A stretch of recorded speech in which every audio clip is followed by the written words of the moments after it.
come to order, please. We'll go ahead and get started. If we can go ahead and come to order, we'll go ahead and get started. Thank you all for being here. We'll go ahead and start City Council, our meeting. We'll start with, I guess, me. The prayer and the pledge of allegiance. Let's stand. Let us pray. Oh, Heavenly Father, thank you for allowing us to come together and just be here together, oh Father God. I just thank you and praise you and give you honor. I pray that we can work together and conduct our business tonight and do what we're supposed to do as a city council, Father God. That we will respect each other, take into account, and just be mindful and do what's best for our community. I pray for each and every one of the members that are here. I pray for everyone in our chamber tonight, and that they have traveling mercies as they make their way home. I ask for all these blessings. In your name I pray. Amen. I pledge allegiance to the flag of the United States of America and to the republic for which it stands, one nation, under God, indivisible, with liberty and justice for all.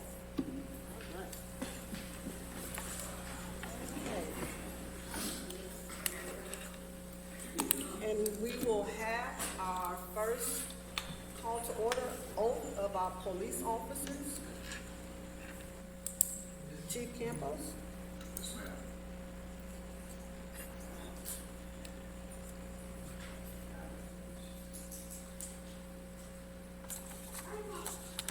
Gentlemen. All right, thank you. Today we're swearing in 3 new officers in our efforts to keep our police department fully staffed. We have hired 3 officers who are already certified, so the only training they had to go through was our field training program. I'll introduce each of them to you. I'll start with Mr. Price here on the end. Mr. Price started his law enforcement career in 2001 in Georgia and then moved to South Carolina in 2005. He worked for Anderson City until 2010 and then Anderson County Sheriff's Office. He was an investigator for about 10 years of his 20-year career. He was also with the Anderson County Dive Team. He was their commander and training coordinator. He's been married for 13 years and has 2 children. He currently lives in the Belton area and was born in Chicago, so he has a little bit of experience in either climate. He came to us from the Greenville Hospital. That's where he's working previously. Like I said, he was already certified. So not only is he certified, but he has a wealth of experience that he can help train a lot of our newer officers, even though he's new himself. So we're glad he's with us. Our second officer is Officer Gowan. He was raised in Clemson. He attended Clemson Elementary, Edwards Middle, and Daniel Highs. He was with the Pickens County Sheriff's Office Explorer Post. He was a 911 dispatcher and police officer at CUPD. He came to us from CUPD. He's a father of a 1-year-old girl who you aren't hearing. She's blessing us with her voice. Now she's quiet. And they're expecting a son here in December. His wife Caitlin is here, and they've been together for 4 years. They live near Easley, so we welcome him. And then finally, Officer Dakota Gray graduated from Clemson University in Justice Studies in May of 2017. He started his career with the Clemson Police Department and then left us to probation, parole, and pardon. And then all of a sudden decided, the green grass wasn't as green, maybe it was a little bitter, and decided to come back. He is going to be our school resource officer at Clemson Elementary School. When he was with probation and parole, he was with the gang unit there, so he has a wealth of knowledge in the gang issues in and around this area. He has a wife and a daughter on the way due in September. So that's your 3 officers. We will now do the oath of office. Gentlemen, raise your right hand, please. I do solemnly swear that I am duly qualified according to the Constitution of this state to exercise the duties of the office to which I have been appointed, and I will, to the best of my ability, discharge and duties thereof, and preserve, protect, and defend the Constitution of this state and of the United States, so help me God. Thank you.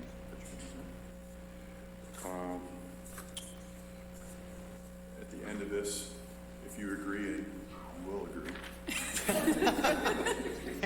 all you have to say is, I agree. This is the Law Enforcement Code of Ethics. As a law enforcement officer, my fundamental duty is to serve the community, to safeguard lives and property, to protect the innocent against deception, the weak against oppression or intimidation, and the peaceful against violence or disorder, and to respect the constitutional rights of all to liberty, equality, and justice.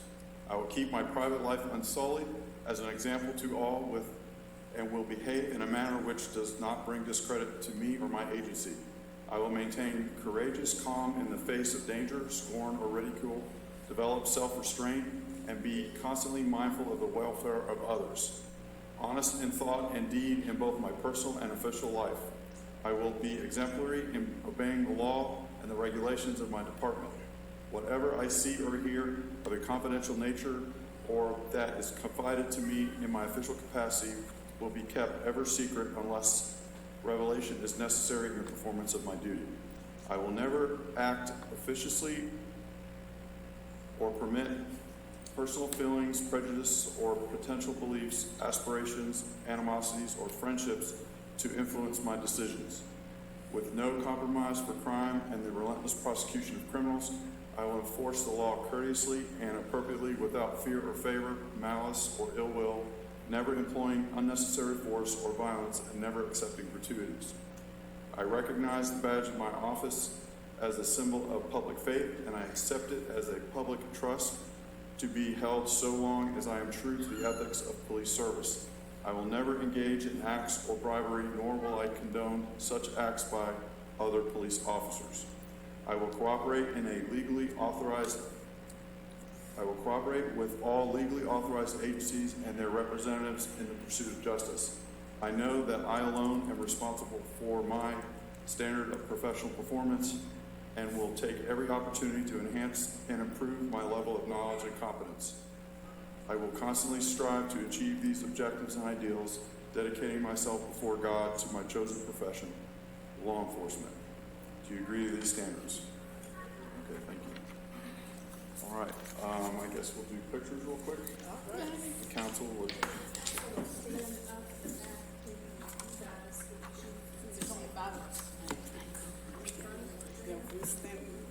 I try to stand in the back, but most of the time there you go. can't see me. Stand over here. Why'd you put him at that end? Wait, taller. The tall one. I'll see, can I put it on? Let's- Can you see me? Okay.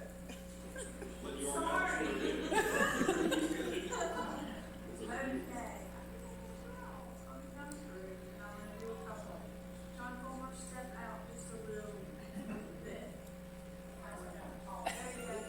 Okay. 1, 2. 1, 2.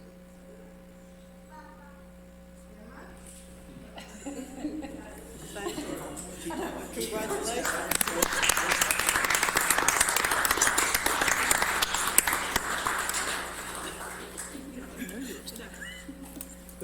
Congratulations to our new officers. We appreciate you and know that you will protect and serve and agree as Chief Campos indicated. Also want to let the audience know we do have hearing devices. If you do need a hearing device, please let Lowell know and he would make sure he provide that to you all just to make sure that you can actually truly hear what is being said. So we appreciate you for being here. And I will now turn it over to Fran McGuire. He will lead us in our public session. Okay, so this is the public session part of the agenda. This is the time for comments for things not on the agenda for tonight. So if it's an agenda item, hold those comments till we get to that item, all right? The phone number, call in, 653-9886, that's 653-9886. And hold your comments, please, to no more than 3 minutes. And sign in with your name and address when you come up to comment. And again, this is limited to comments for items not on the agenda. And that's 653-9886.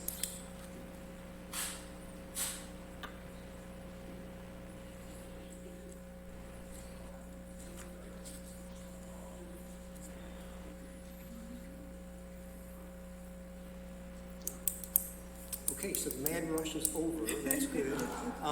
We'll leave the phone lines open for at least 20 minutes if anyone wants to call in. Before we close this in-house, anybody at all, any comments, anything to add? All right. Well, thank you, Thank Fran. you, Mayor Pro Tem. Appreciate you leading that. Now we'll go to approval of the minutes. If you all had a chance to review those, do I have a motion to approve? I move we approve as written. Second. Properly moved and second. Any discussion? Don't look like there's any discussion. All in favor, raise your right hand. No opposed, so we'll go ahead and move forward on that. Moving forward to reports and discussion, we will receive a report from the Clemson Area Chamber, our newly appointed executive director. I'm glad that she is here. Mary, if you can come on up, this is your opportunity to talk to us about what's going on at the Chamber of Commerce. And as you know, I took over from Susan, who felt the brunt of COVID as she navigated through that. But what I mainly wanted to say to you all tonight is this is a very exciting time for me to start my role here, especially with things starting to open back up. As we see the university and the businesses start to open up and resident activities take place, we're very excited to start new activities for them. As always, we continue to sponsor the farmers market that's held each week at Patrick Square. We also had our first live business after hours last week, and tomorrow the women in business will meet for the first time in over a year for lunch. So, and we always invite the public to please attend and find out when our events are. And I'm looking forward to collaboration with the city of Clemson, Pendleton, 6 Mile, and Central, and as we work to advocate and promote the city's businesses. And if anybody has any questions or input, we are definitely looking for new ideas and new things that we can bring to the chamber. So very much open to suggestion. And if you own a business, give me a call. Thank you so much. Do you have questions or anything? From the chamber? From the council? Well, thank you. Thank We you. are looking forward to it and all the excitement that you all bring, so thank you. Moving on, our next agenda item, Juneteenth celebration report, and I see Mia is here, so Mia, if you want to come on up.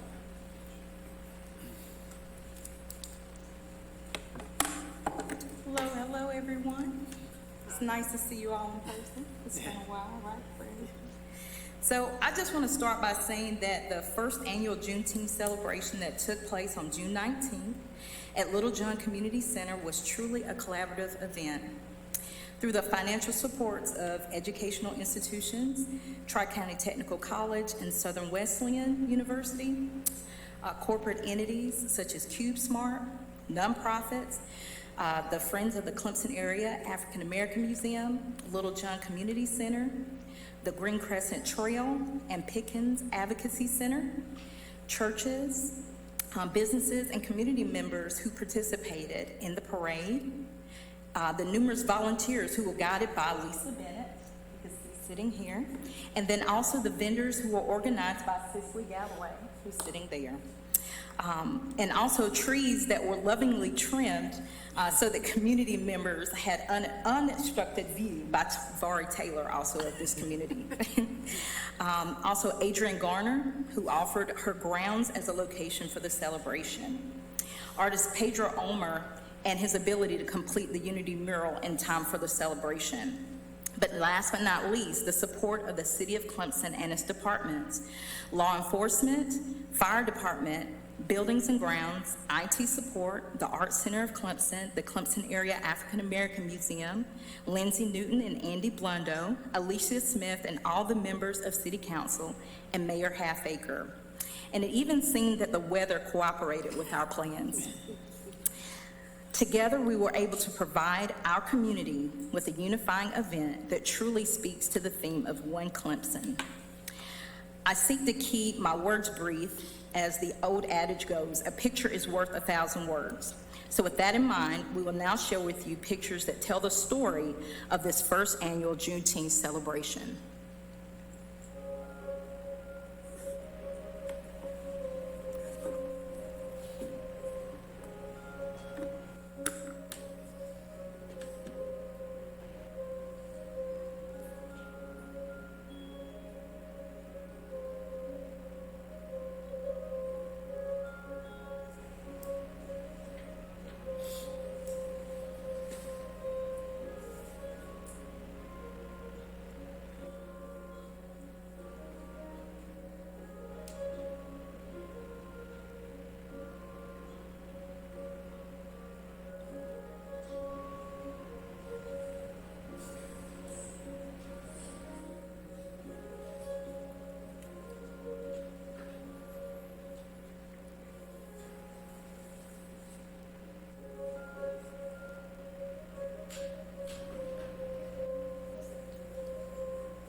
just want to give out a few thank you cards before we conclude. And if, I know Robert is not here tonight, but Alicia Smith, would you be able to give that card to him? We can, I'll make sure, you can give it to Beverly. She'll Okay, consider this. right. And then there's, and then As well as Amy's right John. here. Okay, thank you. Yeah. We'll have. Thank you.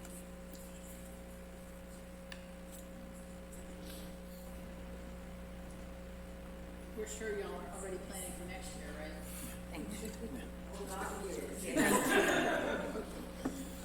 Did council like the same agreement or have any questions? It was just great. I was so excited to see the turnout. And I admit I was one of those who didn't follow the parking signs, but, no, it was great and look forward to next year. Thank you.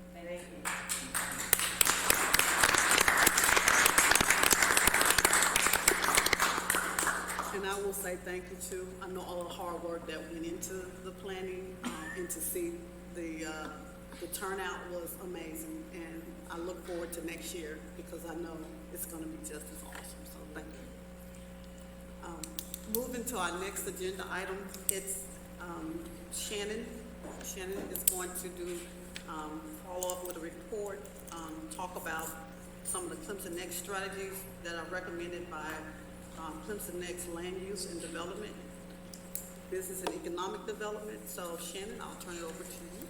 Hi, Council. Thank you for hearing from me tonight. Tonight, I'm bringing you recommendations from the 3 remaining Clemson Next work groups, the University Relations Work Group, the Business and Economic Development Work Group, and the Land Use and Development Work Group. They've all finished looking at the original recommendations in the strategic plan. They've had a couple of months to talk about them and revise those recommendations. And so what I'm presenting to you here tonight are these work groups, the community members, their suggested revisions and recommendations that they would like you to discuss and then potentially ratify at an upcoming meeting. If you'd like, I can go through them with you. Is that what you would like?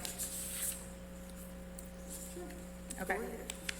We'll start with the shortest first. Okay. So the university work group, this is a work group that has folks from the city, community members, and also representation from the university on it. And they really have 3 key things that they would like to see happen. Establish a sustained university commitment to collaborating with the city at several different levels, including at the governing board level. To work on identifying university staff members whose roles would include partnering with the city on key issues. And to expand regional intergovernmental collaboration on key shared issues. Really all of the issues that Clemson Next is working on. So transportation, land development, housing affordability, and economic diversification. Do y'all have any questions, concerns about that one? No, I serve on that committee, and I think that's well said. Okay. All right. The next one we'll discuss then is the Business and Economic Development Work Group. So this group expanded quite a bit on the original recommendations from the strategic plan. This is mostly a group of business owners within the community. Their first suggestion is to look at requiring developers of new mixed-use buildings to put up a bond per square foot of commercial space. And those funds could be released when those funds are spent or needed for an actual build-out of that space. To incentivize property owners to fill vacant commercial space by establishing a vacant storefront registration requirement and a fee. And that would include a means to identify those vacant spaces from the street and through a database or a spreadsheet maintained by city staff. So basically a way to help new business owners coming into the city more easily identify what vacant commercial space is available.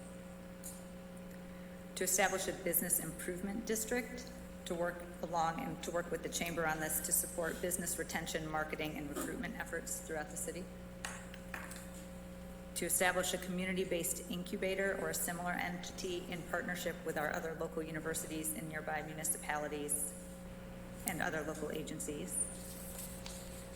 To consider creating a role within city staff that would help fulfill these recommendations above. They realize that this is not a small task, and so to consider how this could fit into either existing staff or working with the chamber, but starting to identify who could take some of this on.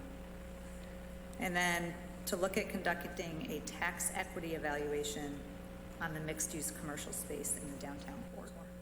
Do y'all have any questions?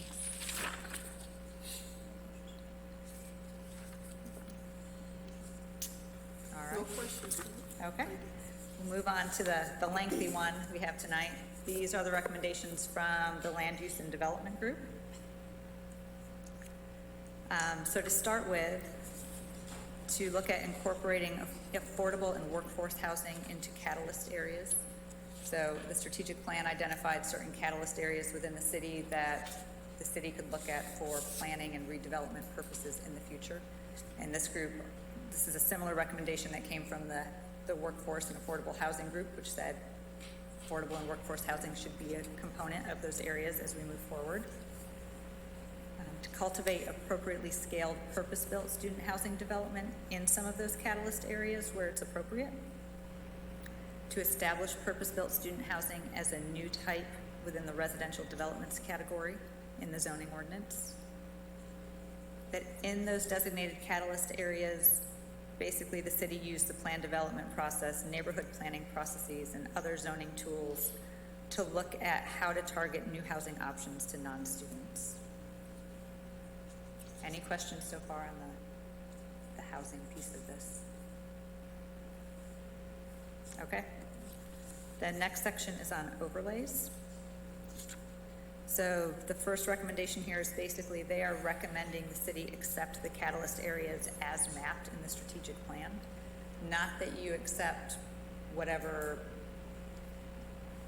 the kind of proposed potential uses for those be, but that those catalyst areas are accepted as areas that the city should look at in the future for redevelopment and decide what should go in each of those areas. So basically accepting those for further study. That the city look at creating overlay districts for those catalyst areas, such as West Downtown, East Downtown, Clemson Triangle, and Clemson Crossing. To consider removing residential use even as mixed use by right from all non-residential districts, but that it would be allowable in PD or catalyst overlay districts. To consider requiring bar review and approval of all PDs in catalyst areas and overlay districts. In the Uptown District, to establish a development process and framework, including concepts for development and types of appropriate development that would be economically viable for property owners and acceptable to the community. And then for the far north, near north, and Packlet, Milliken catalyst areas, to just continue using the tools the city's currently using. Any questions or thoughts on those? Okay. The last three recommendations are around expanding capacity and fostering collaboration. And that's to consider working with a development consultant as necessary to facilitate studying these catalyst area projects, to consider having the city become a member of the Urban Land Institute and pursue the resources available through that organization, and then to explore opportunities for partnerships and engagement with relevant university partner programs, such as their Master's in Real Estate. That. This group is made up of, as you say, different members of the So the community. Land Use and Development Group has Planning Commission members on it, has City Council members on it, has community members on it. Some of those community members are developers, some are architects, some are just plain people that are interested, that live here and they want to have some input on what happens next. And just following up, I think it's important to note that every one of the committees with recommendations had community members who responded to a public call for interest, and I think almost everyone who responded was put on the committee. I'm not sure of the numbers. So this has not been a single mode or single group looking at it. I think, I don't know the numbers, but council members have been on it, planning commission, I think all of them had majority probably community members, except maybe the university one. Majority will. The majority, the university one is the only one that's not a majority of community members, although I think all of them actually live in Clemson. They kind of have two hats on in those meetings. But yes, so everyone responded to a call that the city put out to join a committee. Some people responded that they wanted to be on 2 or 3 committees. They were narrowed down to 1, so that would be the only kind of selection process there. But everyone that responded to those did get an email inviting them to join the committees. And some of those committees have picked up people as they have continued working. The housing committee, for example, has added members as it started working. How many, would you estimate how many people were involved in all this? Well, hang on a second. She knows. Since they are pretty small, so. I would say probably 40. Some of y'all are on there twice, so, but I can count that up and give That's you fine, no, that. roughly 40 people. Any other questions for Sharon? All right, thank you all. Thank you. Thanks, Shannon. All right. Any staff reports, Ian? Okay, go ahead. So we haven't had any phone calls, so we'll officially close the public session. Thank you for that, Frank. Reminder. Now, Andy, any staff reports? Yes, you and I will be out of town Thursday and Friday, attending the Municipal Association summer meeting. Tomorrow is the day of Clemson Next. We got these drop-in meetings. We got 9 to 11 at Abernathy Park, 12 to 2 at the fire substation, and then 5 to 7 at Little John Community Center. And we also have a Nettles Park redevelopment meeting at the train depot, the Chamber of Commerce, from 6 to 8 p.m. The other thing I have to report is that all the redevelopment workshop interviews have been scheduled in Beverly. We'll be advertising those tomorrow. We're going to advertise them as executive sessions so that the other firms can't see each other's presentations while they're presenting. Those flyers you send out for those meetings tomorrow, those are the trash cans. I got one in my house, it says July 22nd, it says July 20th. Really? Let's see what, I got one, I was looking at it, I was like, I say it's not a team. So the public timing is 22nd. Well, the way you do that is you have another meeting. Is this for the one at Little John? Yeah, the white things that put on the trash cans, like possibly, says 22nd and the 26th. We talked about for the The Little John Community Center or something. Clemson Next drop-in. Clemson next job, yeah.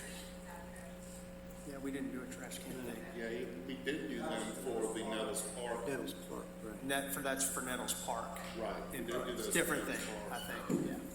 We have a lot going on. Andy, we sent out flyers and social media, that was in the spring on, that was we sent out. I think the date was right, but the day was listed wrong. Okay. Those are all the Anything staff else? reports. Okay, thank you.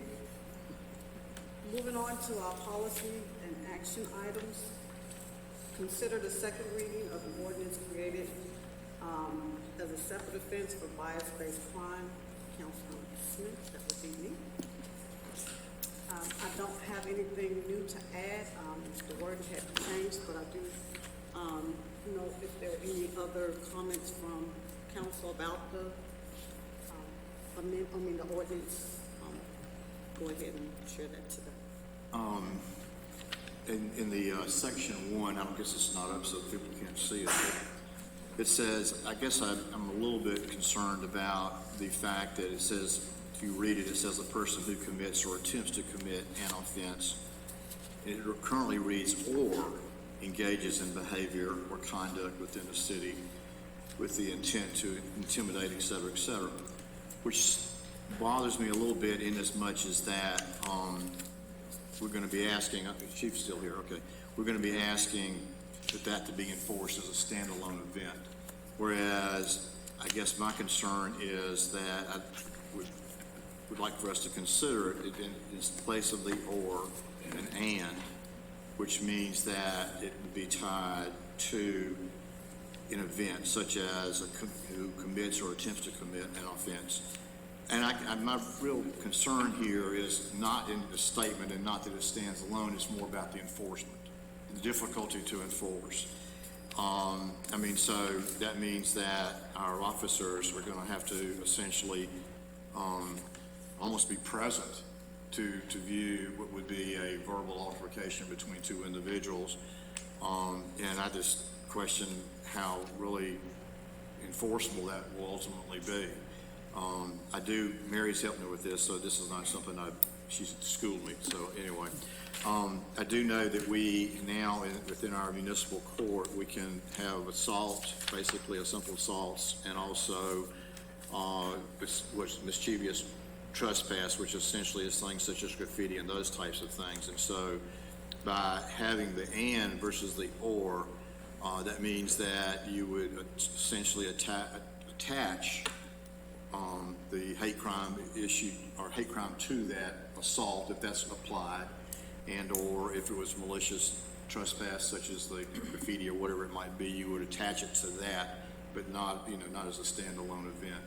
I do know that there are three large cities in the state, Greenville, Charleston, and Columbia, all do have this, but I don't only know that Greenville is the only one that actually has an and. I don't know what Columbia and Charleston does. So that was, I guess, the reason I'm also thinking that it would be, maybe we'd be smart to use the and versus just the are there.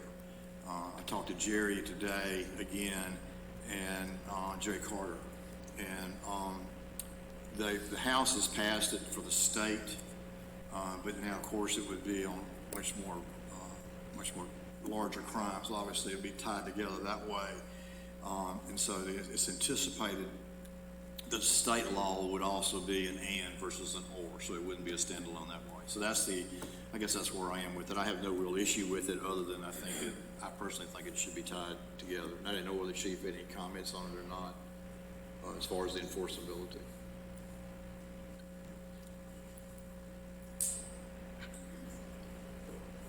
Nothing more than just to emphasize, as Councilman Fulmer and I discussed, the or part kind of leaves it open to harassing events that's not really tied to anything. So if one person is under the impression they're being harassed by another person and it's not based on any of the protected classes that are listed with the intention in the ordinance, may become problematic. And that's the only part of it that may be a little confusing with the and or the or, but the rest of it we're good with, I think. The reason I put or in there are several reasons. One is if the prosecutor, whoever that might be, loses on the underlying crime, they might still be able to prosecute on the other crime. And there's both offenses would be subject to the beyond a reasonable doubt standard in court. The other thing is that you can take actions that aren't necessarily crimes that are intended to intimidate people. And if you put and in there, you have to have an underlying crime. And there's ways to intimidate people that maybe don't constitute a crime, absent the participation or the intent, the motivation being to harass or to intimidate or assault. And we may not have a law that constitutes the underlying crime for whatever people come up with to try to intimidate people based on the protected categories. So those are the reasons I put or in there. Not only is it an attempt to commit an offense, but also I felt like it was appropriate to put or in there because you could engage in behavior that maybe didn't rise to the level of a crime, but still was intended to intimidate, harass, threaten a person, and that's or their property, and that's why I put or in there. Not surprisingly, I couldn't easily find the City of Columbia's ordinance, but Charleston does attach it to other sections of the law. It's its own thing, but it has it that if you violated another section of this code with the intention to intimidate or harass based on And that's race right. And religion, if the so prosecutor- it's add, you know, it's added. If the additive. prosecutor loses on the underlying crime, Right. then they can't succeed on the hate bias crime. The state law, and I think that Mr. Fulmer addressed that pretty much correctly, is it only, as written, it only applies to certain types of crimes like rape, murder, criminal, sexual conduct, domestic violence. We would not be able to apply those to the things that we see in our municipal court, like malicious damage to property, graffiti, simple assault. Those types of crimes would not be subject to a hate bias crime. So I definitely don't think that the city should rely on that state crime unless they broaden it to apply to all crimes in the state. But again, and Mr. Fulmer's right, you have to win on those charges, and the more kind of the rule of thumb is the steeper the charge, the harder it is for the prosecutor to win because there's more at stake. So just so I'm clear then, so the and makes it harder or easier to prosecute? compared to And the- makes it harder because you have to win both cases. You can't just win one. Is there a problem with and or? From I a think that's the lawyer's same thing as or, isn't it? I don't know. I mean, Well, I mean, it makes it both. Or I mean, you could could do be it one either or way. the- I mean, it could I be do one or the anticipate- other. I mean, I take that as one or the other. I do anticipate that Yeah. officers would typically charge this based on an and situation where there's like a beat down of somebody and then they're charged with a hate crime based on the facts of the case. What was I going to say about the? Does it give the prosecutor the ability to go with one No, or both in that? you can go with the original Yes. crime, The but way it's written gives you the opportunity to do either one, depending on the conduct. Like, let's say I take a swing at you, but I miss. I've attempted to commit a crime, but there's really no attempt to commit an assault under our current assault laws. They kind of took away, when I was in law school, it was always assault would put you in fear of a battery. There was a difference between assault and battery, but our states kind of mashed all that together. And so I take a swing at you. There are some crimes that I might be charged with, maybe public disorderly conduct or something like that. But really, I haven't battered you for an assault, for what we call an assault now. There's other things that you can do that I think wouldn't rise to the level of a crime. Oh, I know what I was going to say about Mr. Fulmer. Kind of alluded to this. Officers can charge two different ways. One is if they see or hear an offense, and they would issue a ticket. A traffic stop, they saw the car speeding, they could issue a ticket. But there are other offenses that maybe the police aren't called till after the fact, and they would have to get a warrant. That warrant requirement entails taking it before a court, and the court is going to look at it to see whether there's probable cause to issue the warrant for an arrest. One thing I heard people saying, well, it's always going to be he said, she said. Well, lots of crimes are he said, he said, or he said, she said crimes, because people that are doing bad things typically don't want to do them in front of other people. So it always boils down to like criminal domestic violence. I mean, if you're going to beat up a spouse, you want to do it when there's no other witnesses. So it's always the issue of he said this or she said that. So that's always an issue. If you had to get a warrant, you're always dealing on after the fact evidence, unless you are caught on camera downtown or something, But those are issues, and those are issues that the charging officer looks at to see whether there's enough evidence to charge. And in a warrant situation, they have to go before a judge to see if there's enough evidence first before they can issue charges. so it still seems like then there's an and because there would be additive, the hate crime would not, you would have to have the crime before you could have the hate crime addition to the. Well, you'd have to have, let's say somebody called in and said, well, this person is trying to intimidate me because I'm Jewish or because I'm black or whatever. That's going to be an after-the-fact thing, and the officer's not going to know that maybe there wasn't an underlying crime, but he may be able to charge based on the way it's written because of the intent to intimidate, harass, assault, harm, injure, or threaten another person. With threats of violence, I mean, you may not have a separate crime underneath that you would be able to, like, let's say I call you up and I go, I don't like female council members living in my neighborhood. I want you to, we're gonna drive you out of here. That may not constitute a crime, but if I did it on the basis of your religion or any of the listed categories, that's coming a lot closer to that chargeable offense, the way that I wrote this. We don't want your kind living in our neighborhood, and we're gonna drive you out, and we're gonna tear up your car or hurt your children or whatever we're gonna do. Those kinds of threats are sort of what's envisioned there. And those kind of, sorry, go ahead. I was gonna say, because Fred had a question, I think he got to ask his question. Didn't you? You good? Okay, go ahead. Those kind of crimes, the threat is not protected speech in the situation you just gave. Well, and you're not really talking about speech necessarily. This ordinance doesn't have to address speech. Speech is not a required element.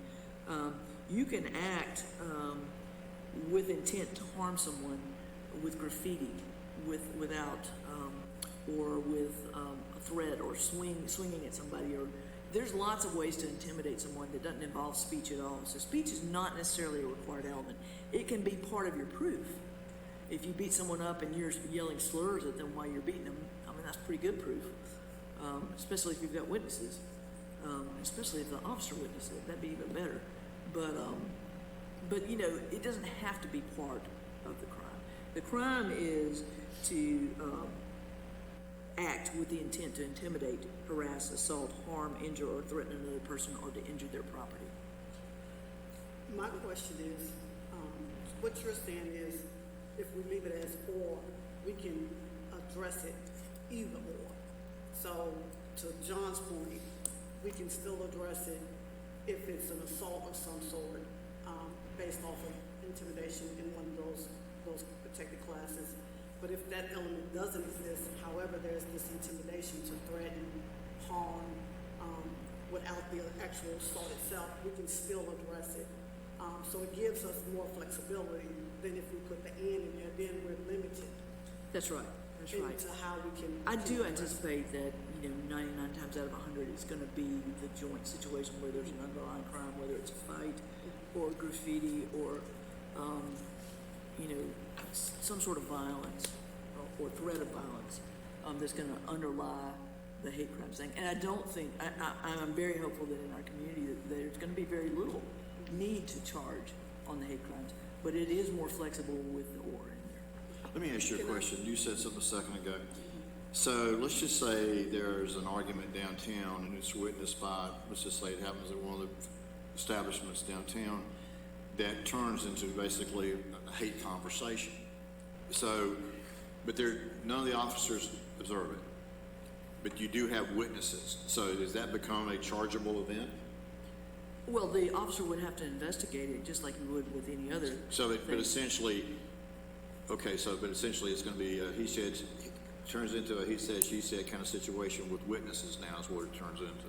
And just like with any other event where you have multiple witnesses, some saying one way and some saying the other way, the officer weighs those, and if the officer wasn't present, then he's got to take it before a judge to see if it rises to the level of probable cause to issue an arrest warrant. So it's going to be reviewed by a judge before any charges and arrests are made. Chief? And after Chief speaks, I think we'll try to see if we can take a motion on it and second it and then further discussion. First one.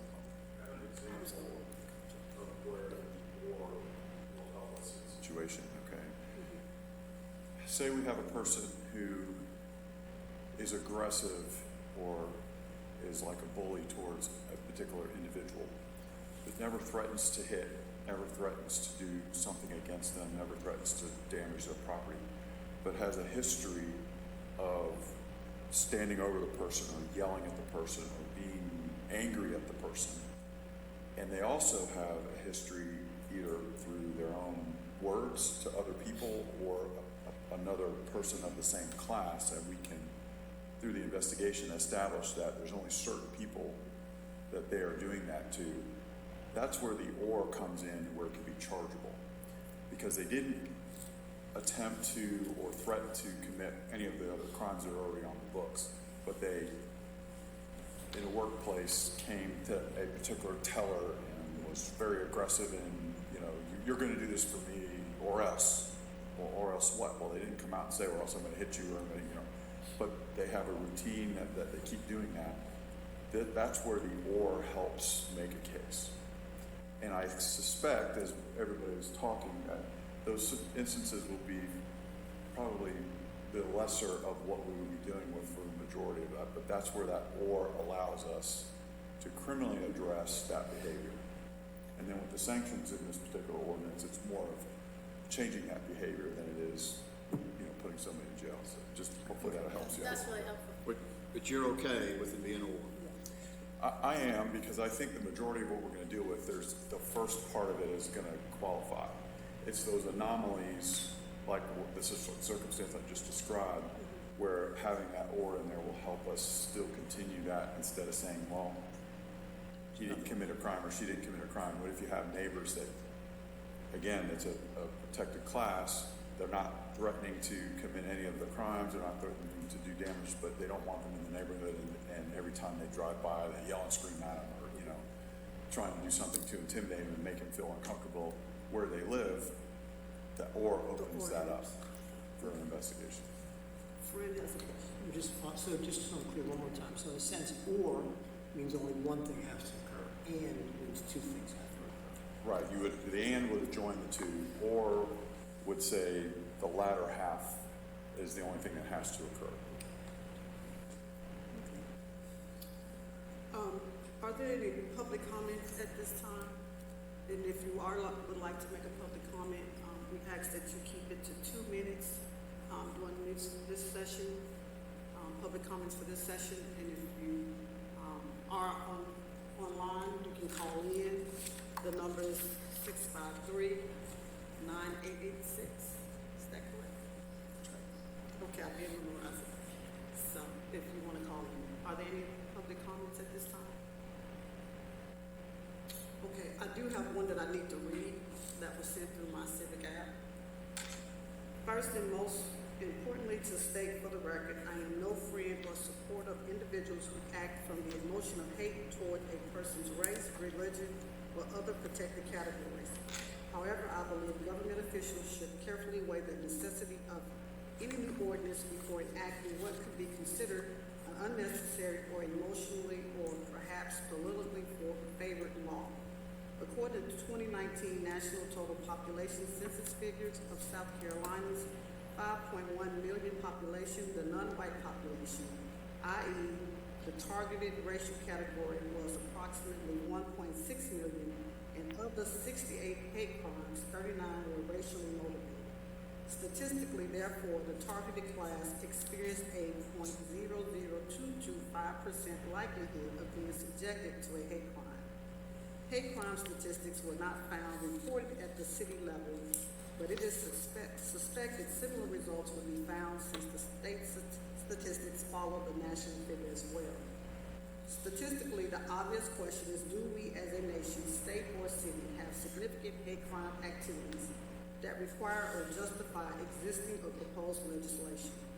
But beyond that, several points need deliberation by council, and it is hoped that all these points have already been acknowledged by council in these proceedings.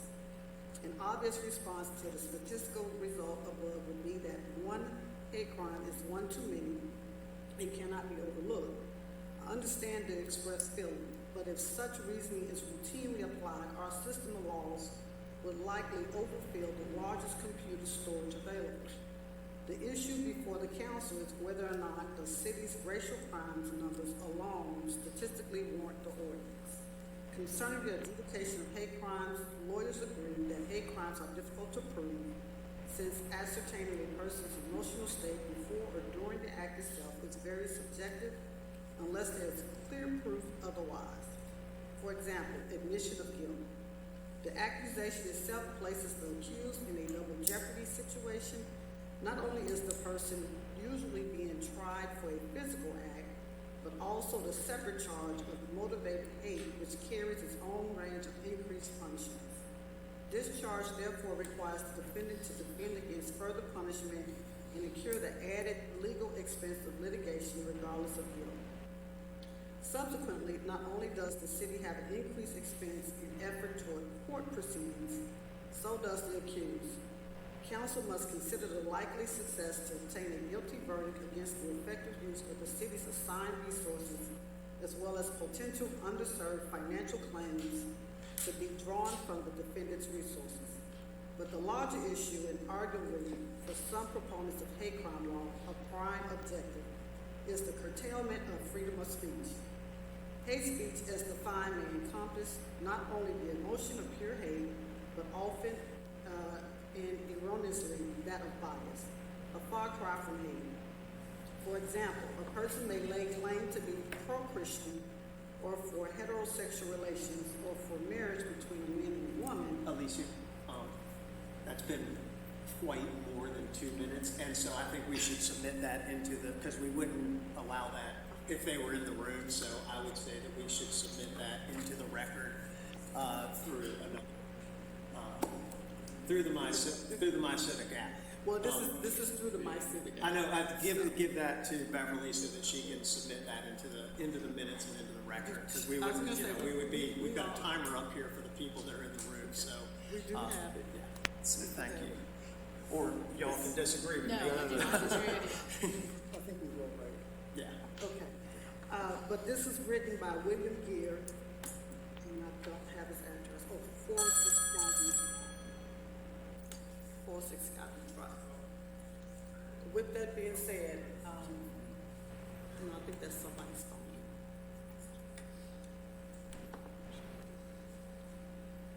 Like to make a motion, anyone like to make a motion on this? I move that we consider second reading of an ordinance to create a separate offense for bias-based crime as presented. So properly moved in second. Any other discussion? All in favor, right hand. All right. Moving on, thank you.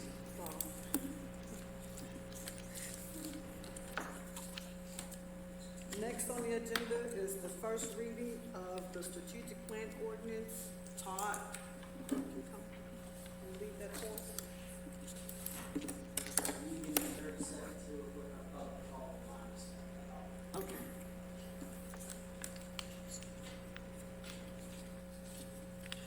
Can people out there still hear us? And you get a live stream. Right. So Todd could go ahead and start with his explanation before we. All right. Okay. Good evening, council. The ordinance you have before you began in November of last year as a pending ordinance in an effort to provide council with time to respond to some of the, at that time, recent recommendations from the strategic plan, and that initially it banned multifamily throughout the city, and that over time both council and the Clemson Next Committee felt like that might have been too extreme and made the recommendation to allow multifamily back in the residential districts, but wanted to remove it from use in our commercial districts. And Hold on, Tom. Excuse me. Sir, thank you. Go ahead, Tom. And so this went back and forth with council and commission, planning commission a few times, and the draft you have before you, with the exception of the proposed change to the minimum acreage for PD, contains recommendations that were approved by the planning commission in their May meeting. But the recommendation to change the minimum acreage was voted in a 3-2 vote at a special call meeting held on June 29th. The dissenting votes in the 3-2 vote on the 29th were based on a variety of concerns, which included that there was no by right option, there was no time limit, that it did not seem to be in keeping with the legal recommendations, and that there were too many unintended consequences. The affirmative votes, I think, speak for themselves in that they supported the recommendations. Subsequent to that, there was a public hearing held on July 6th, this year.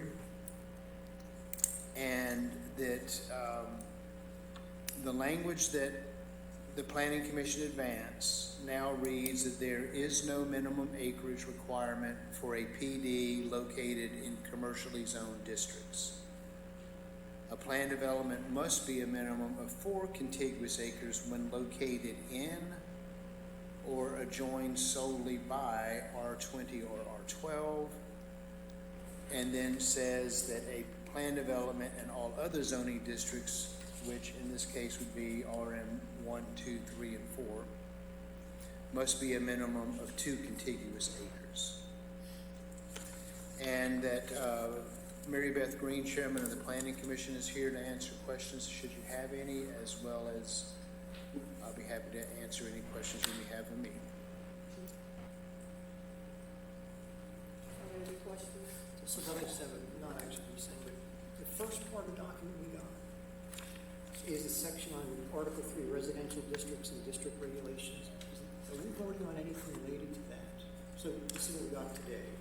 The very first section is Article 3 related to residential districts and district regulations. It's what looks like some changes, some Cs for townhouse development and multifamily development. That's not part of this proposal, right? Yes, it is. That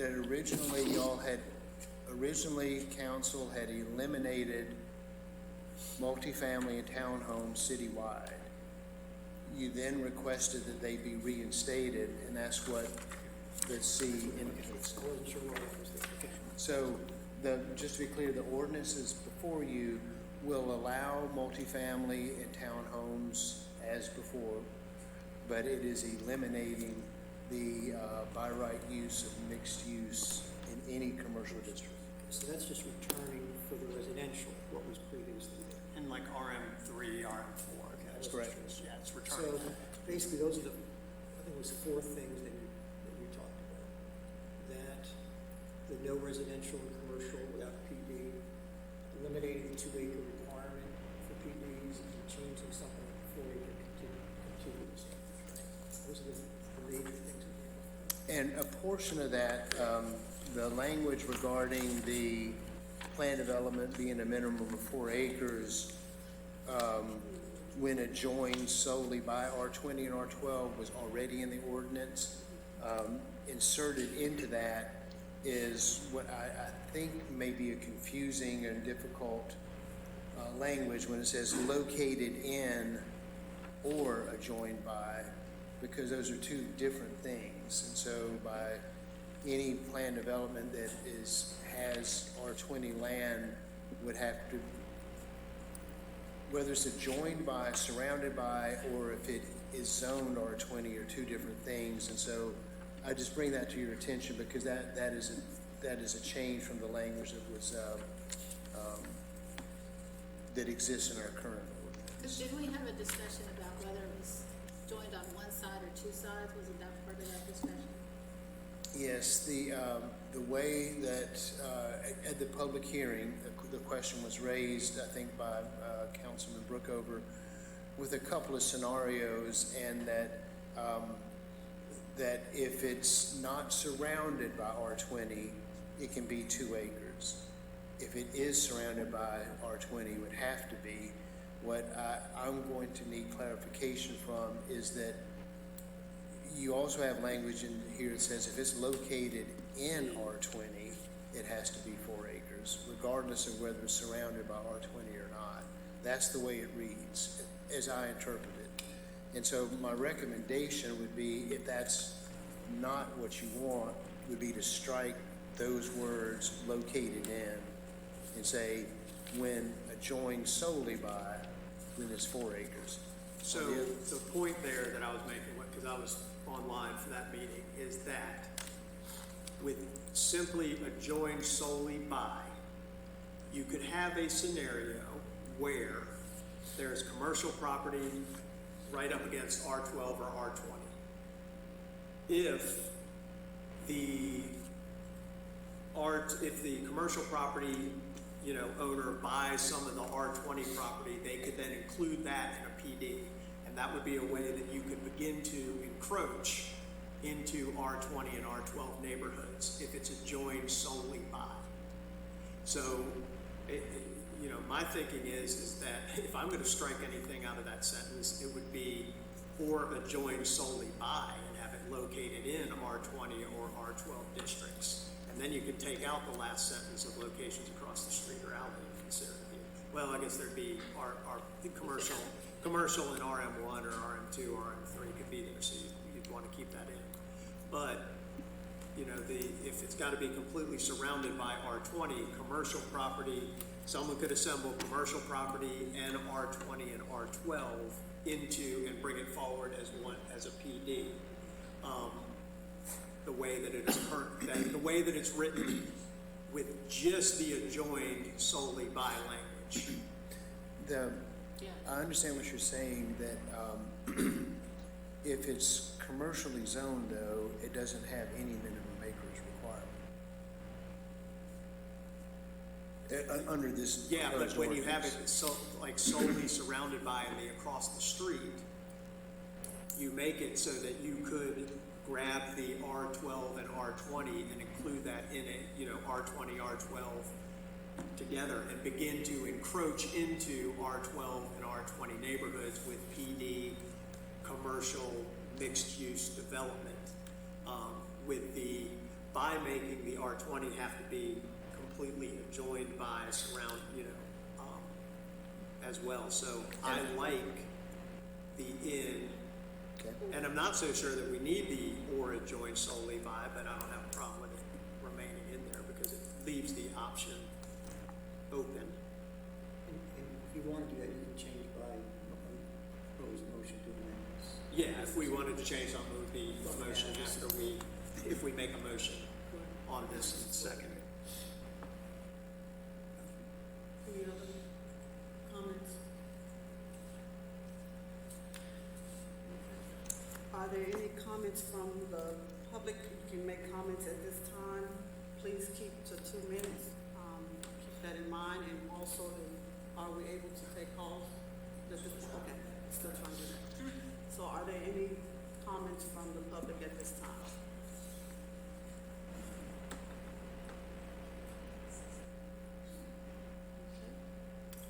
Well, no comments from the public at this?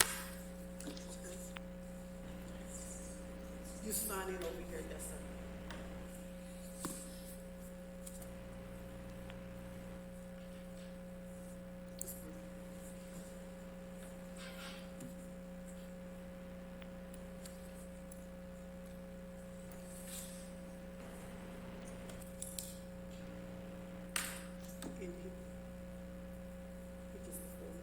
That's right. Yes, good evening. Thank you, Mr. Skelton, for allowing me your time. I really want to just, the decision that you make is huge. You're going to take away the by right residential from commercial zone property. For myself, that's about a $1.5 million hit. For all of the rest of the commercial property owners, I'm estimating it's in the $100 million range. What you decide has great consequences. My first question is, why haven't you notified all the commercial property owners of the proposal? I brought this to your attention that none of the commercial property owners had been notified several months ago. There has still not been a letter go out to all of the property owners. I believe this is causing much distrust amongst the property owners, and simply a lot of them don't believe that you want to have this be a transparent situation.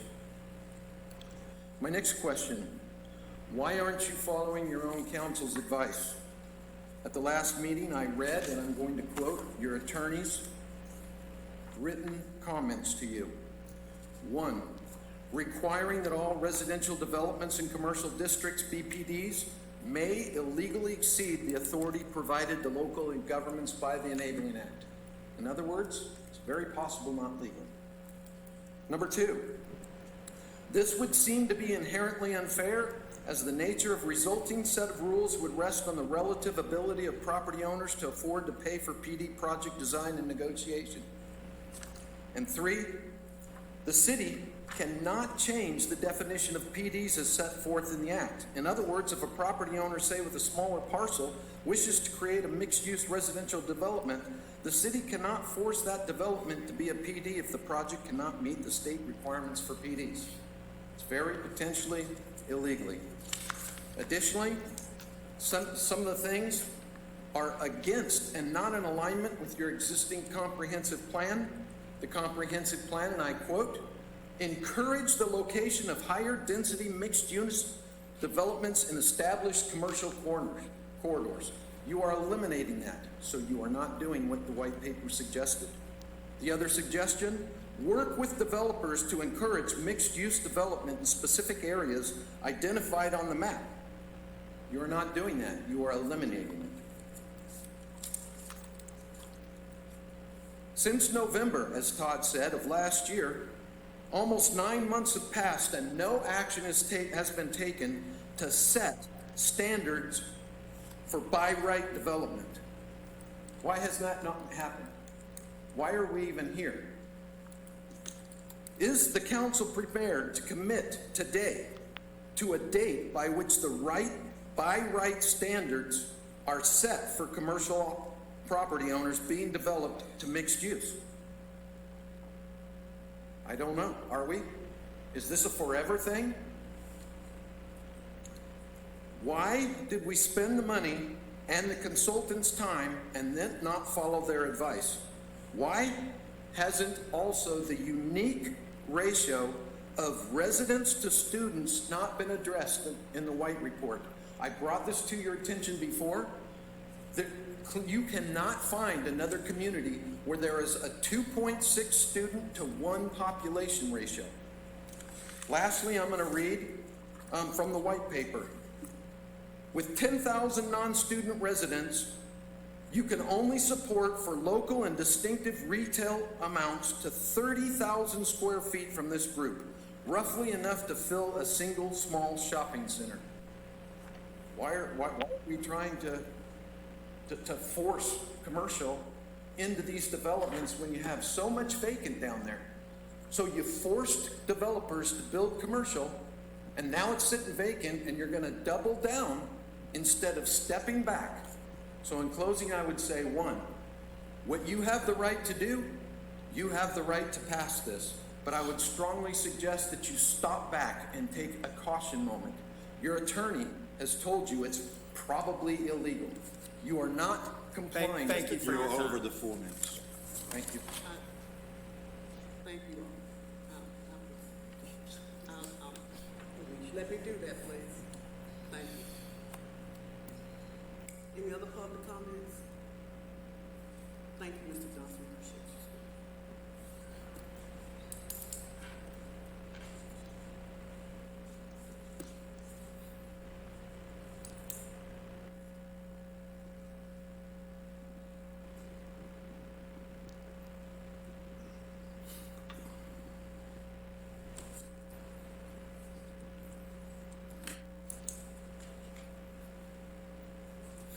Good evening, Taos Land, 100 Devonshire Court. I am, I'm a little interested in how all of this is going to work. If you pass what you're trying to pass, maybe it's good, maybe it's not, but I have a really small parcel on College Avenue. I could do a development where I put my office down below, maybe one other office down below. I would only do it very minimum square footage, 500 or 600 square feet per office. Maybe there'd be parking behind it because of the topography. And then I could do, some really unique residential above it that wouldn't be rental and wouldn't be for students. But it'll never happen because I'm not dumb enough or foolish enough to spend $50,000 on renderings and everything to bring it before you to have it shot down, because I can't control who buys it or who lives in it. And, right now I have the right to develop it. That's about to go away, so it'll just be what it'll be. But you guys have to stop lying to yourselves and pretending that the university is your partner or that you have a good relationship with them. You don't, period. this town and gown thing is a joke. While you may earn your living there and only earn a living because of students, you seem to despise them everywhere except for your ability to earn a paycheck. Those of you who work on campus. You just spent a good bit of time talking about hate crimes.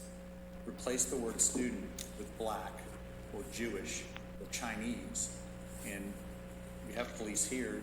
If that was law, you'd be arrested on the spot because you guys speak very ill of them. We have a lot of good things in Clemson and a lot of good things in Pendleton. And you're just going to watch the monitor? Or? Well, sir, you have 2 minutes to speak, so I'm just trying to move Yeah, to the time. Monahan's giving me his 2 minutes, but I can see the monitor and everyone else can see the monitor. So I sat through a lot of stuff that doesn't concern me. I'm not serving on council. I appreciate you serving, but if all you're going to do is watch the monitor, I'll just stand here. I'm checking the time, but I can hear you. I'll just stand here for 2 minutes. I mean, that'll work too. But the issue is you don't have anyone working in real time to bring what you want to this community. The reason I say that is I've never heard you say what you want. And it's not just you guys, it's previous councils. We know what we don't want. But no one's bringing anything that we do want. No one's encouraging anything. No one is saying, hey, we want to pay for these sidewalks and these expansion of parks. We could get this $50 million project or $100 million project. We could do what Charleston did with Boeing, and we could forego all kinds of impact fees and taxes for 5 years or 10 years. And we could have this here, and it would be this economic boom that we need so we can get stuff done. You're on a 6-month moratorium that's 18 months old. You schedule meetings to create more meetings, to decide what acronym to use for this new group. You have groups within groups. You have groups you're part of 3 groups. Nothing's happening. Nothing is maturing. Nothing is going on. I mean, we might as well furlough your legal department, your planning and codes department, if they don't have anything to do. If we can't develop, if we can't do anything, if you can't tell us what would be there, it doesn't work. And not for nothing, but if people invest in property and they pay the property taxes and they pay the mortgages, and then you guys come in and you say, hey, this is what we think your property should be, that's not how things work. So let's move forward together and come up with a plan that works in real time and stop scheduling meetings to talk about more meetings. Thank you. Thank you.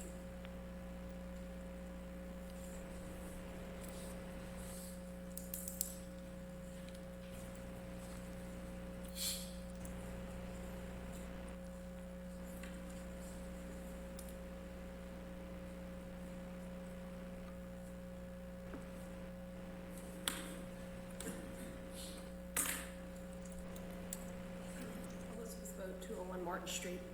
I just like to point out there are an awful lot of Verucas from Willy Wonka's Chocolate Factory in this room, all wanting their Oompa Loompa, and they want it now, and if they don't get it now, they're all going to scream. All right? Cities have a right to create plans. I think there are a lot of wonderful things about Clemson, but one thing that is clearly emerging in this town is a hall of shame. And people in Clemson, I think Southerners in general, have very long memories. And we talk about those university presidents who do right by the city, and we talk about those business leaders who do right by the city and who create good and are not just simply out for themselves. So we have heard this for 10 years now. Basically, you're denying my rights. There is an avenue to move forward, and there are procedures to move forward.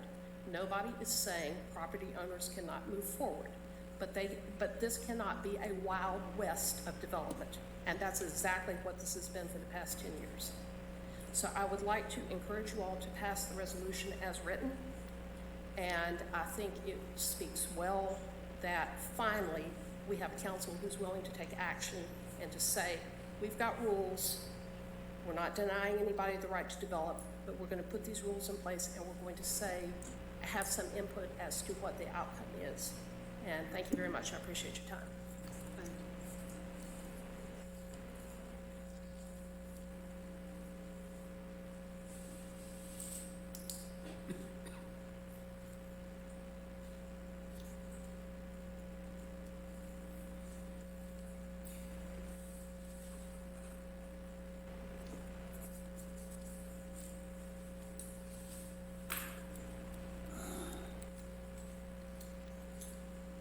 Kevin Collins, business owner in Clemson, also live in Patrick Square.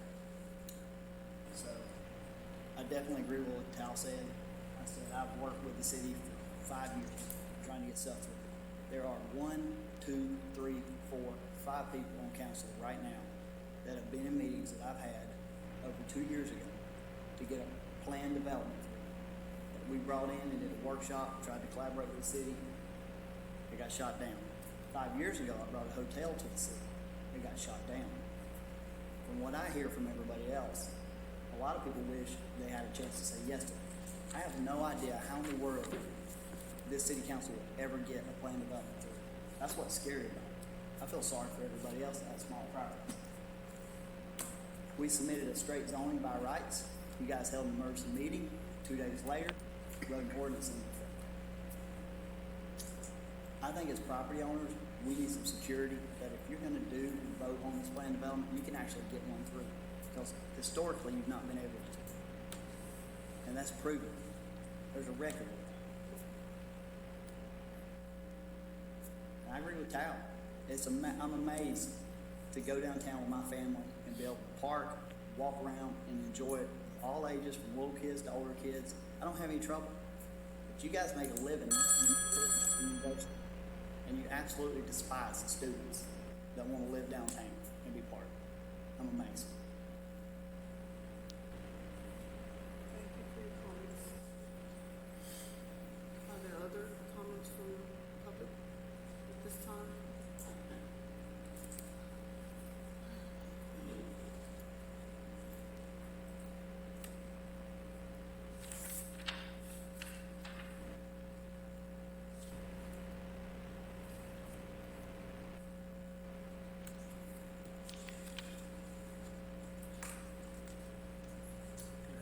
John McIntyre from 202 Red Mountain Way.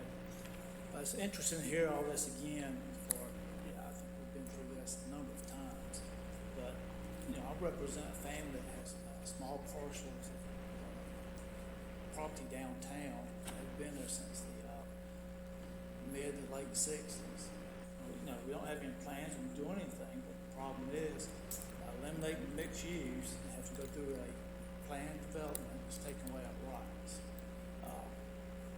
It'll make it very difficult to do anything if we decide to do anything. This time we're not really planning to do anything. But you're taking away our rights of trying to do anything with those parcels downtown. I think we need to be very careful how we move forward with this. Eliminating mixed use is not in the right direction. It's going backwards. It's really causing more issues than helping issues. So, with that said, I'd really like you all to consider the mixed use policy that we're trying to strike, that you all are trying to strike, ordinance is trying to strike through. I think it needs to stay in there. So it's a good thing for the city. That's all I really have to say. Just make sure we understand what we're doing here and what we're signing off on, trying to move forward. Thank you. Thank you.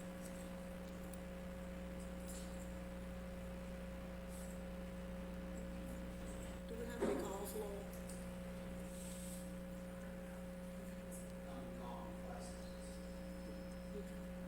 On our end or theirs? What'd you say, Kevin? I asked if it was on our end, did he get cut off? Did she?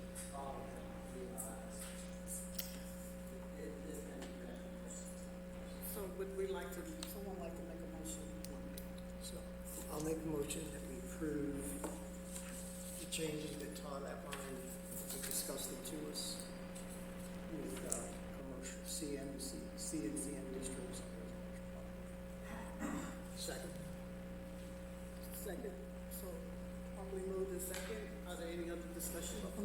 one-point response.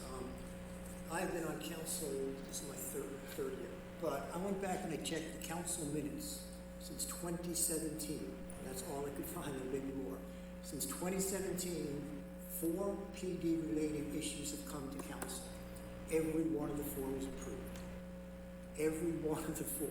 So the notion that somehow council does not approve PDs, at least since 2017, one was a new PD for St. Andrews, the other 3 were major changes, one to Berkeley, whatever it's called, one to Patrick Square, and I forget the last one, but the point being, 4 for 4.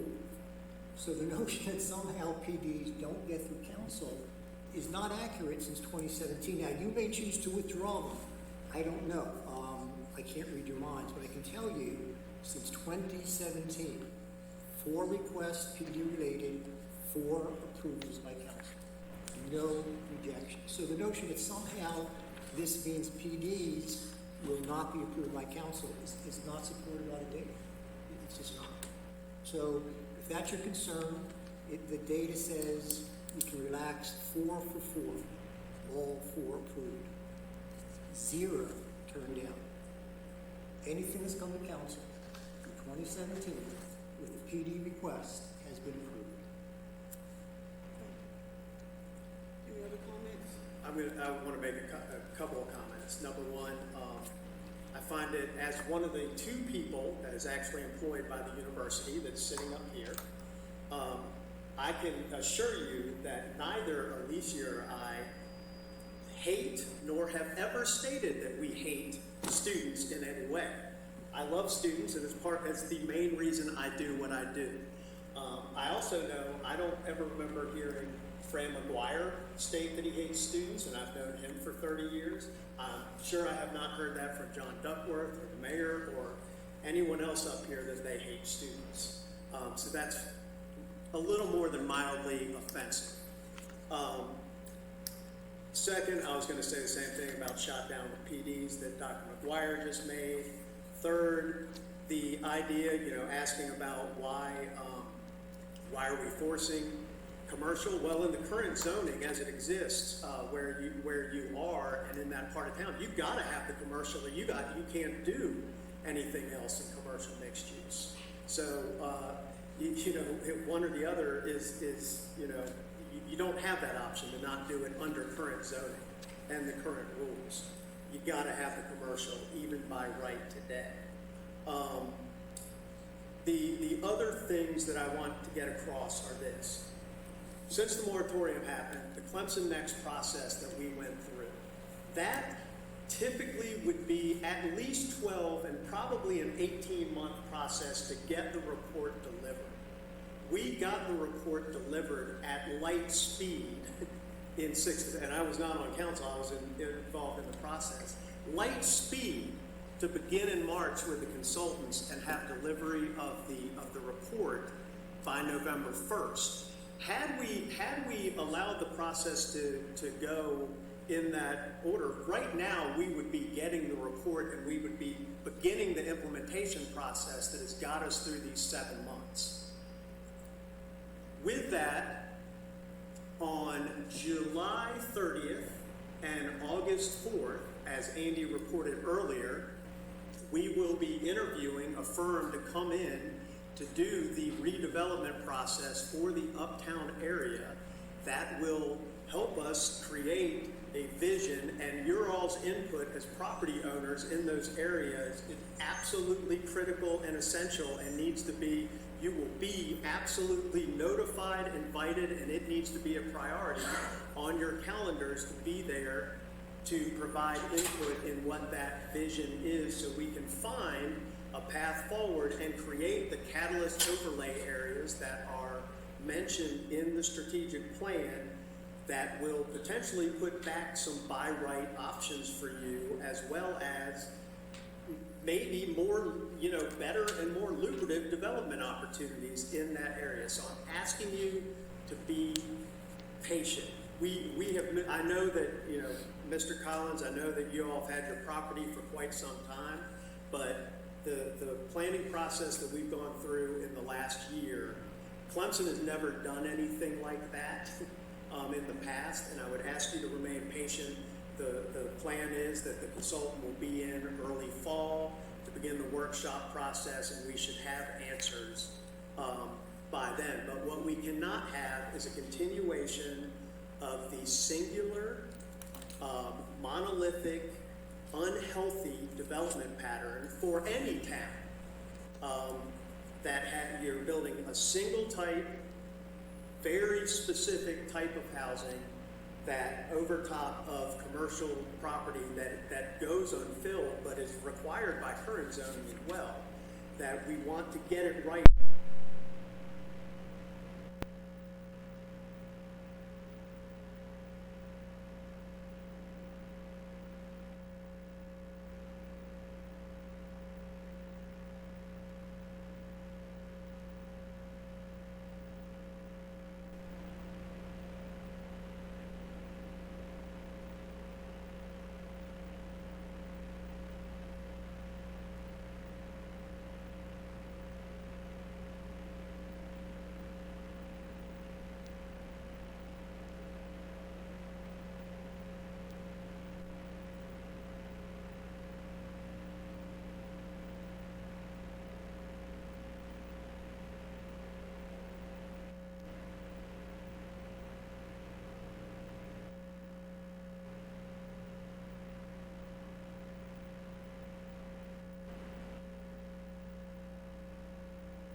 For that.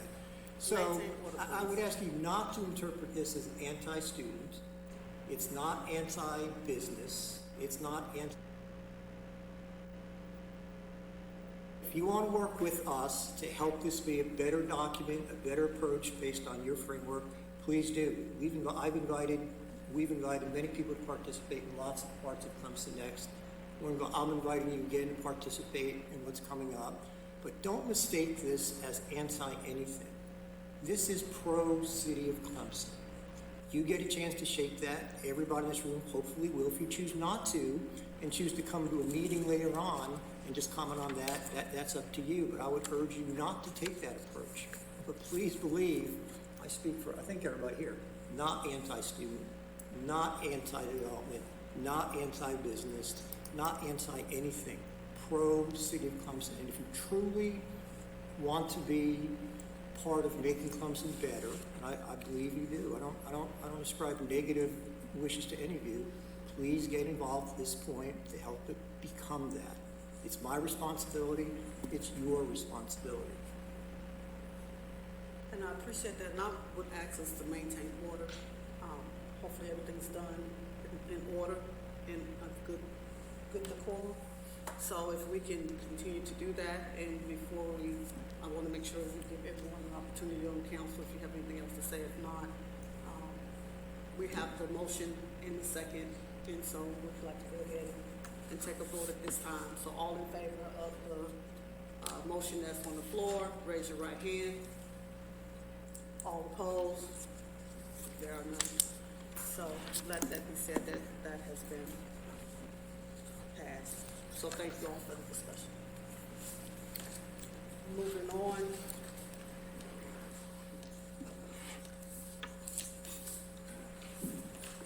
We have our first reading of an ordinance to approve state-issued certificate of franchise authority that has been filed by WC Fiber. And Western Carolina Fiber is working with Blue Ridge Electric to start providing high-speed fiber internet service in the city. There are new utility providers to work under a franchise agreement. Council needs to authorize. That PIN is invalid for this conference. So basically what you're doing is this has to be done by ordinance. Hold It on, takes hold on a two. second, let the people leave.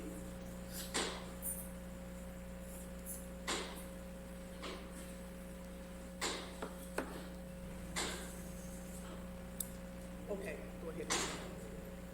This has to be done by ordinance.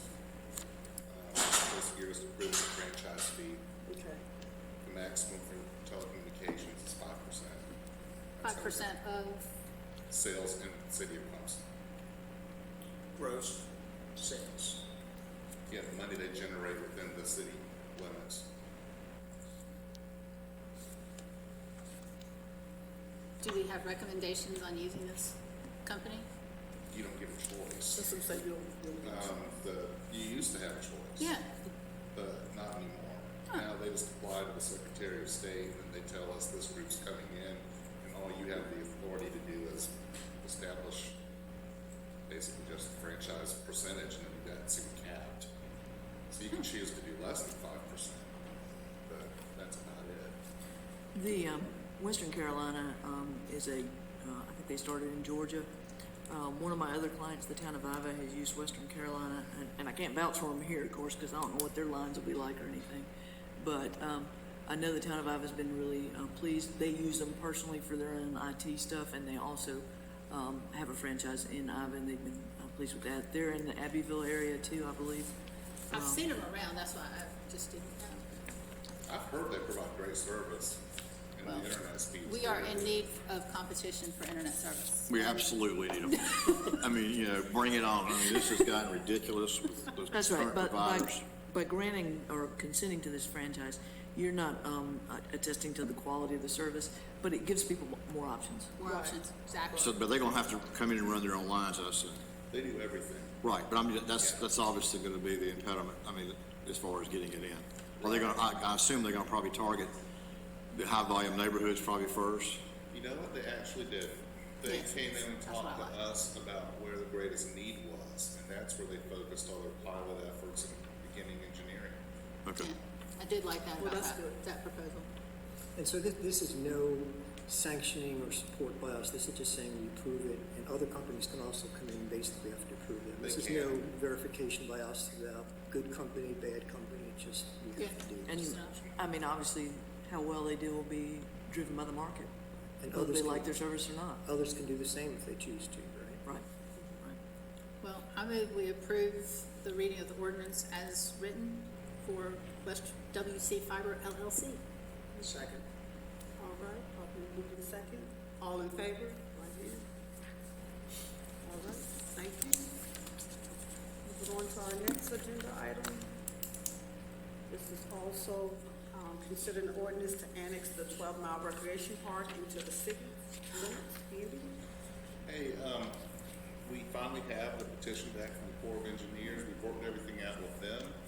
And since they're the only property owner, that's 100% requesting to be in the city limits. And after second reading of this, we will be able to respond with our own law enforcement and adjudicate the cases and enforce our laws out there at the park.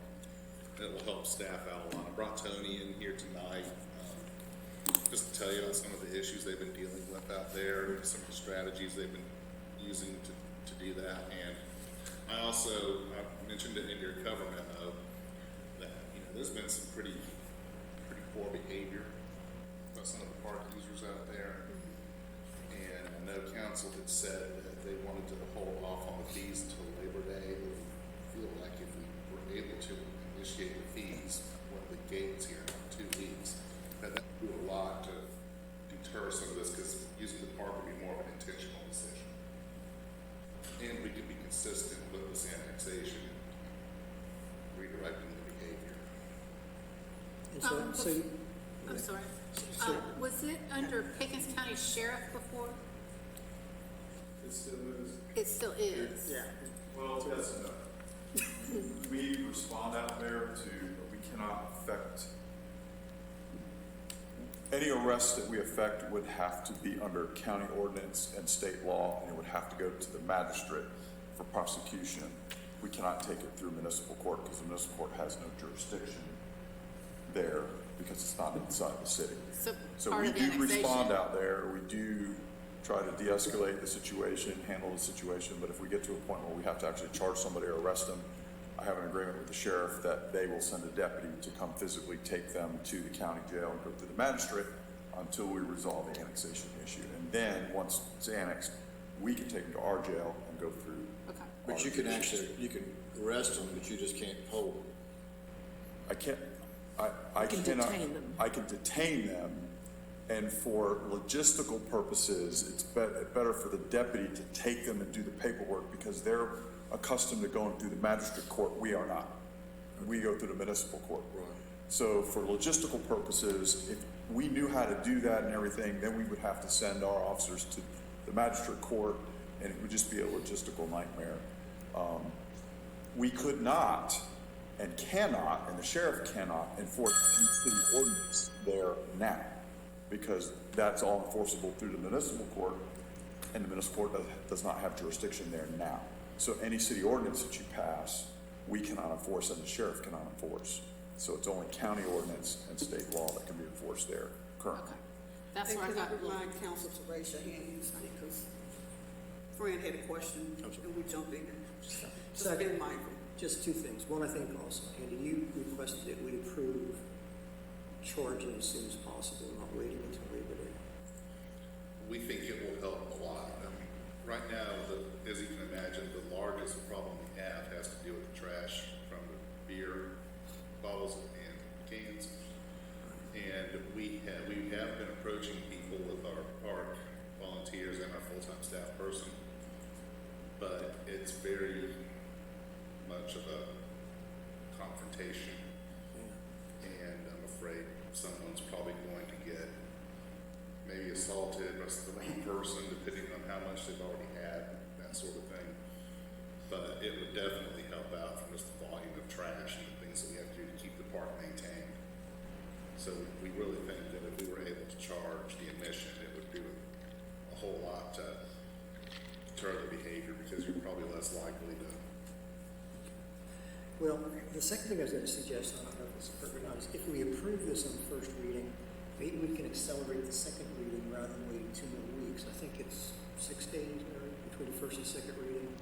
What's the length? It's either 6 or 7.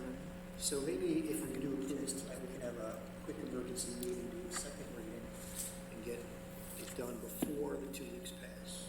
Before August. All right. Do we need to take official action on the fees, Andy? You didn't vote on that. That was just some instruction that y'all gave me. Okay. Okay, good. So we don't need to take an other than we can. No, I just kind of need you to give Sense me of more the direction. So when's the gate due? The gate is going to arrive next week, and then we just have to install. So that's what, 2 weeks? Probably. Okay, so then that's when you should start charging. We can just say, start charging when the gate's operational. Right, exactly. Right, There you go. please. Yes. So we had a motion. Did we have a motion on this one yet? We haven't done it yet, have we? Did we, Beverly? No, we haven't. Tony, now leave it. So Tony is there? No, the only thing I would add to, what Chief said is that there is a Title 36, that's the set of laws that will rules, that are, oh, sorry. I'm just coming to this. Oh, okay, sorry. Just to add to what the chief said, what we've been trying to abide by there is Title 36, which is a set of rules set up by the Corps. These rules have been adopted by all of the counties that these landings or parks exist in. Be glad to send you a copy of those. It lays out very clearly parking, alcohol, behavior, everything. It would be a good guideline for us to even use out there for future rules, because some of it is pretty site specific. Like Andy said, what we've been trying to do is just exert a little bit of presence and control.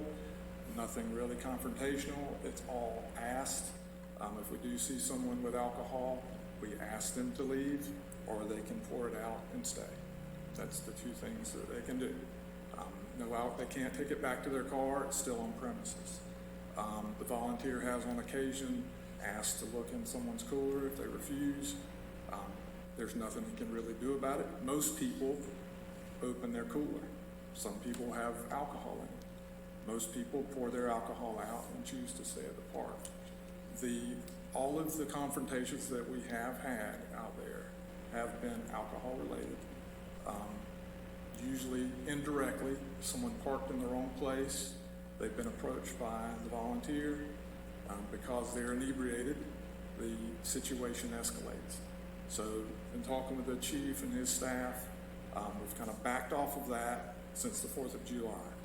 Since the 4th of July, we've gotten a lot more alcohol use again, a lot more litter, more incidents. So, if you guys can see fit to speed it up a little bit, might get a little control of the party out there. It's a traditional behavior that's been going on out there for years, so it's a little hard to exert some control, and people don't like it, but they're used to doing it, and it's wide open, and they can go in anytime they want. Yeah, that's been the problem. Thanks. Thank you. Monday, the 26th would be the earliest you could have a special meeting to do that, if you wanted to do it. Can we do it as a Zoom meeting? We would need 4 people together right here. I'm good with that. I could be here. I can do. Let's do it. So, let me call the question, motion. We have a motion. We No, we don't have a motion. So then let me make the motion that we approve the ordinance to annex 12 Mile Recreation Park in the city limits. Second. Okay. Further discussion? All right. No further discussion? All in favor? Raise your right hand. And then if we can set the meeting for the 26th. You want to do that at noon, or would you like to do it after work? What? I was just gonna say, do you like to leave the meeting or maybe let's just a couple of days later, special call meeting, we can do it before the executive session, maybe early enough. That's another 5 days. It's another week, basically. Yeah, there's 4 or 5 days that'll make a giant difference in y'all's world. It makes no difference to us. I mean, it's Tony who really needs to say. That's who I was asking. Yeah. We weren't asking you. As soon as you possibly can. There you go, then Monday. There we go. Well, and plus the gate has to be here and operational anyway, too. Well, but the annexation still gives But them the the authority. annexation still gives chief a little easier path. So I can. Oh, I was thinking about the I can do it on the 26th. Yeah, I can do. Robert should be back on the 26th, is what he said. I won't be here on the 26th, but Robert should be back. So we need 4 of these. 1, 2, 3, 4. I'll be. As long as it's like noon. I've got morning meetings and students that I love. Anytime. Can we do noon? I'm good with that. You wanna You do? want to do it at noon? Or later in the afternoon. Oh, I can do I it. either have to be noon or 3. Okay, noon. Yeah, it doesn't matter to me, I won't be here. I How can about do 3 o'clock? Y'all like 3 o'clock? 3 o'clock's better. Let's just pick one. 3 o'clock. Okay. I would pick 3. 26th Okay, at then 3 I'm good. o'clock. I just need to get it in the calendar.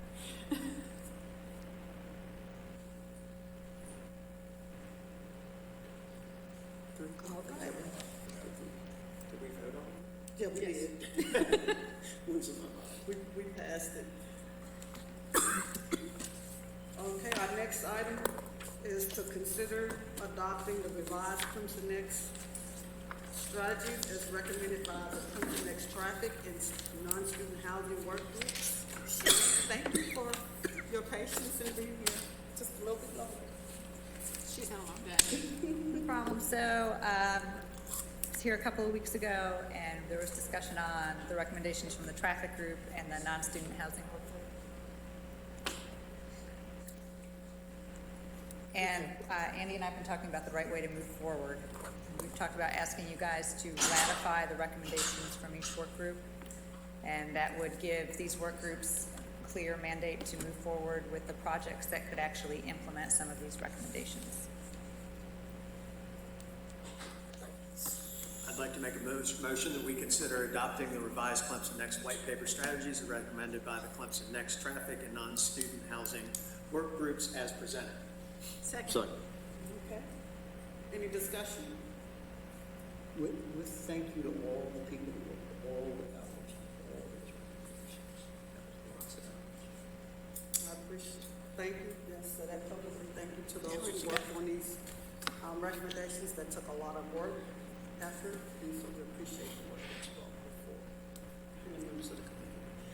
With that being said, all in favor, raise your right hand. All right. Moving on, last item on the agenda, any city council reports, new business?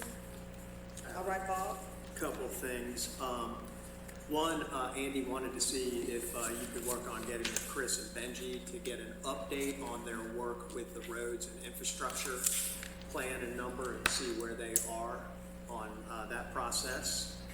And two, and I'm going to look at everybody around the table here.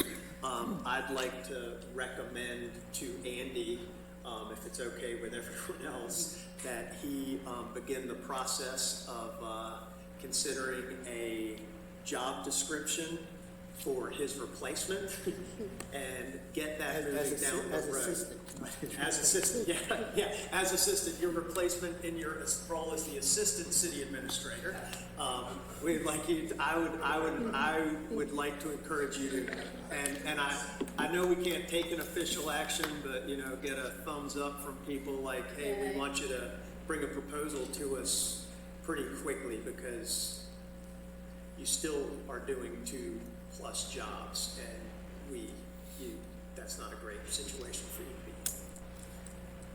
Duly noted, I'll get back. Duly noted.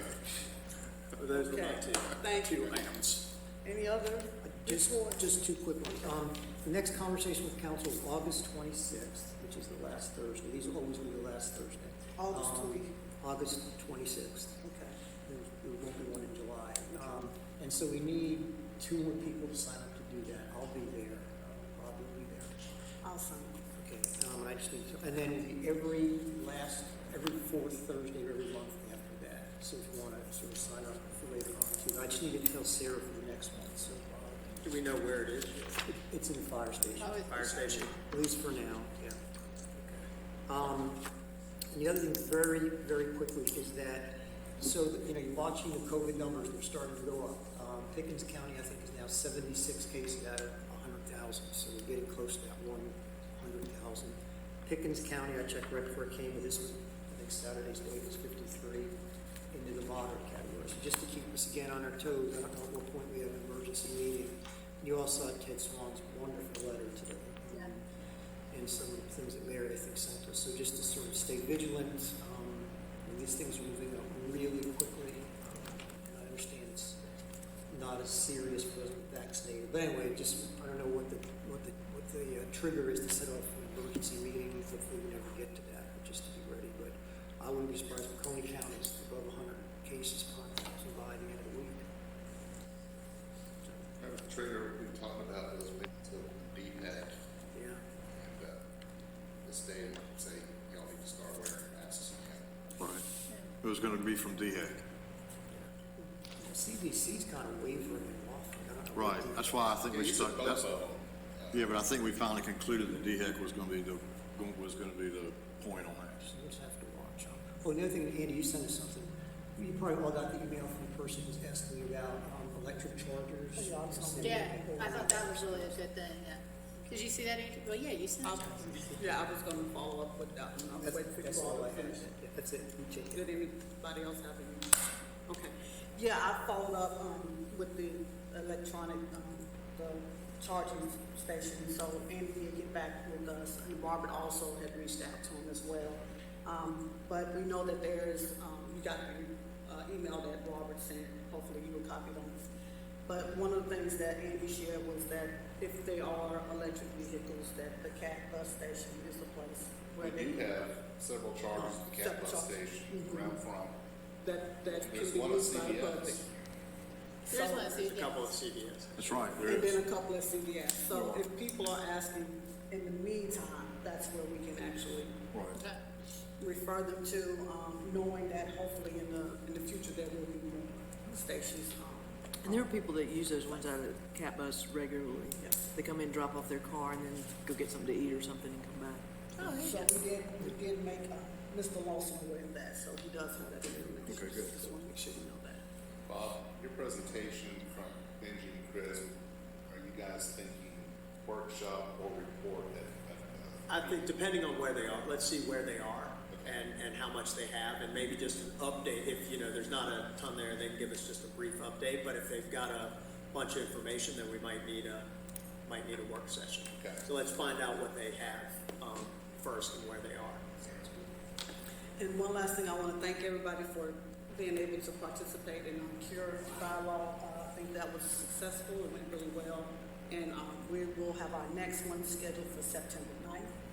And one of the conversations we'll be having is about reconciliation. So we will be talking ways to address and provide some reconciliation, what that looks like for members of various communities. And so I look forward to that discussion, but thank you all for participating. If there are any other items, then I accept the motion for adjournment. So moved. Second. All in favor, raise your right hand. All right, we're done.